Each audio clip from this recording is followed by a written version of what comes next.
Essula ya 26. Awo Yobu n'addamu n'ayogera nti, atalina buyinza ng'omubedde so, omukono ogutalina maanyi ng'ogulokodde so, atalina magezi ng'omuweeredde so, n'oyatula bingi nnyo eby'okutegeera obulungi. Ani gw'obuulidde ebigambo, n'omwoyo gw'ani oguvudde mu ggwe? Abaafa bakankana wansi w'amazzi n'ababeera omwo. Amagombe gali bwereere mu maaso ge, n'okuzikirira tekulina kye kwebikka. Abamba obukiika obwa kkono mu bbanga ejjereere, era awanika ensi awatali kintu. Asiba amazzi mu bire bye ebiziyivu, ekire ne kitayulika wansi we. Aziba obwenyi bw'entebe ye, n'agyalirako ekire kye. Yassaawo embibi ku maaso g'amazzi, okutuusa omusana n'ekizikiza we bikoma.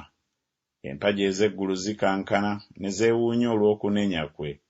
Afuukuula ennyanja olw'obuyinza bwe, era afumitira ddala Lakabu olw'okutegeera kwe. Eggulu liyonjebwa olw'omwoyo gwe, omukono gwe gwafumita omusota oguwulukuka. Laba, gano ge mabbali gokka ag'amakubo ge, n'akagambo ke tumuwulirako nga katono, naye okubwatuka okw'obuyinza bwe ani ayinza okukutegeera?